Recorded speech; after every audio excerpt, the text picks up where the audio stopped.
super excited to have this conversation. Just wanted to check in with you. What was it inspired you to learn more about breathwork specifically?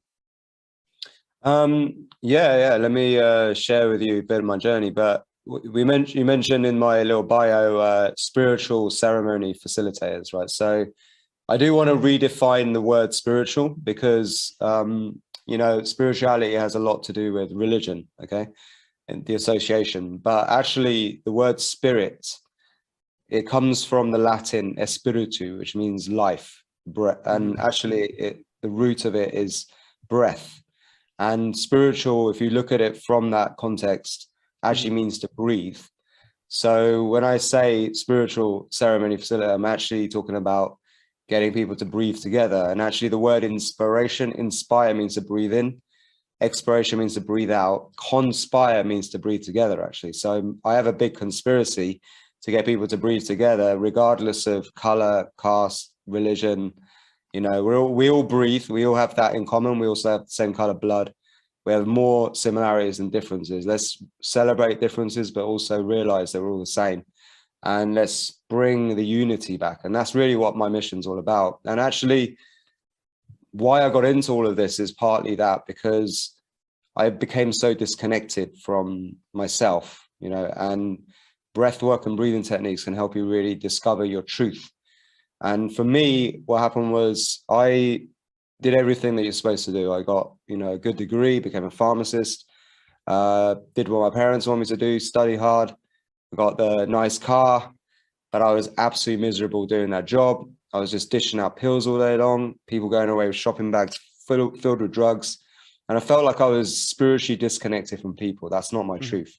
And I think human beings, when they start to feel disconnected, they start to act out of their humanity, and they do it in different ways. Either they self-destruct, they start like being, going down the wrong lifestyle, or they start doing harm to other people around them, like, abusing their partner at their home and things like that. They're just people playing out their frustrations of disconnection. That's usually what it is. Disconnection from what their truth is, and disconnection and how to relate with other people, because we've become nuclear families. We've been divided. The media does an amazing job of it. Politicians do an even better job. And so my battle has always been trying to figure out who I am. And my passion actually has always been music. And I used to run raves for many years before that at university and beyond that. And that's what I thought I was going to be. I was a DJ, music producer and all that. But things didn't go according to plan. It was a very hedonistic lifestyle. Even that, there's a lot of connection, right, on a dance floor, right? But there's also a lot of disconnection. People getting completely out of their minds, disassociated, with all kinds of drugs. Yeah.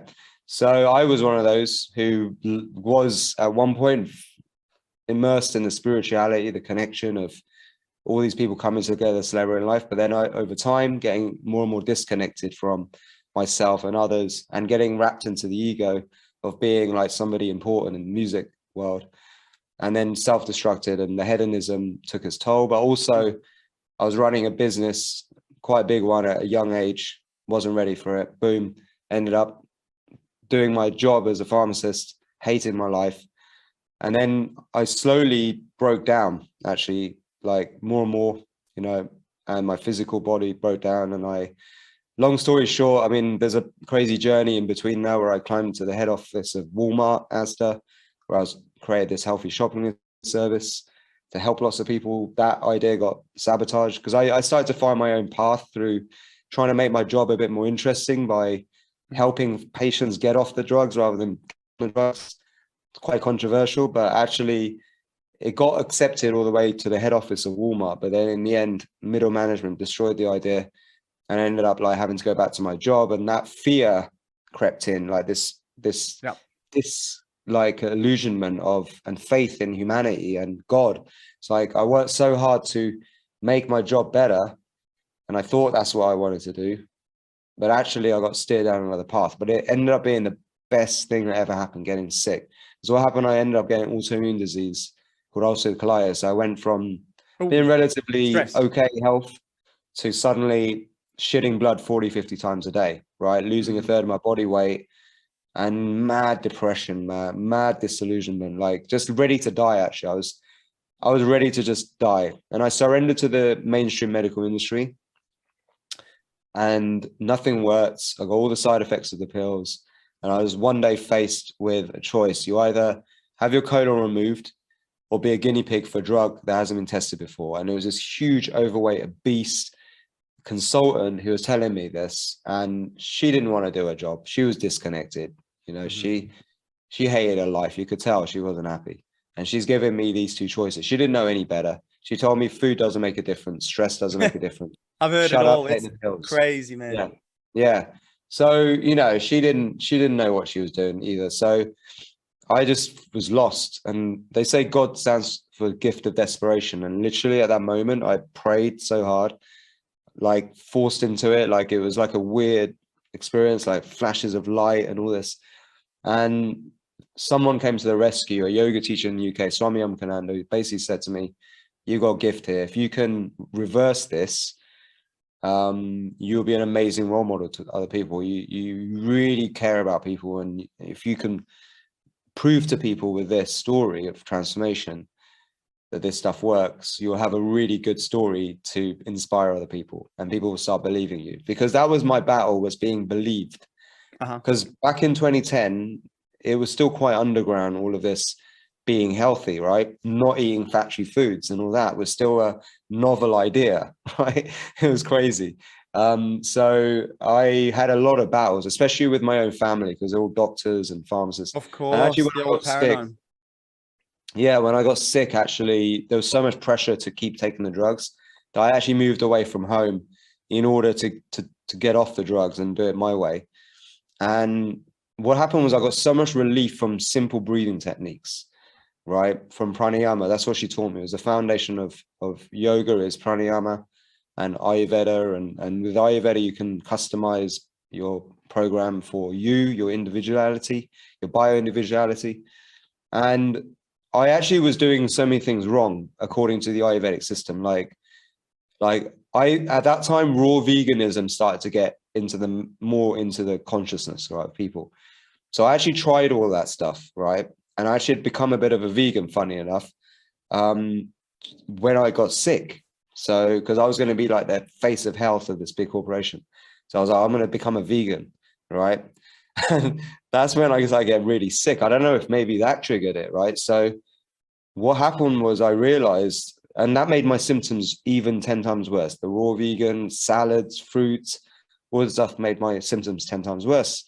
So I was like, what's going on here? That doesn't make sense. So in the Ayurvedic system, it says, if you have my constitution, my type, my energy type, actually raw vegan food is the worst food. You need cooked, nourished, warm foods that are grounding with good essential oils, fats, and also meats are okay, especially if you're in a disease state, as I was. You should actually use meat to fix the bowels and get your weight back to normal. So actually, I completely went against all the dogma of religion because they say don't eat beef, right? So that's the whole Hindu thing, right? So actually, what I started to do, because Tony Robbins says model success, I got quite into the whole Tony Robbins thing. So I started to look at who's already healed themselves from this disease. And I realized they're all doing the same kinds of things that the Ayurvedic system was telling me. And a big part of it was very low carb diet, very low residue diet. So certain foods are eliminated from your diet that cause residue in the gut. And then I went to more of a paleo beef-based diet, which is so against the whole Hindu culture. So that cured me. And I discovered this substance called colostrum, which has incredible healing benefits to the gut, which I highly recommend. And it's also friendly to the cow, because cows actually getting pain if they are not milked properly. This is the thing. I spoke to a whole farmer about this, the ethical side of milking, farming colostrum. And they said the cows need to be milked regularly, and especially the colostrum, because it produces so much of it. The calf only needs a few mouthfuls a day.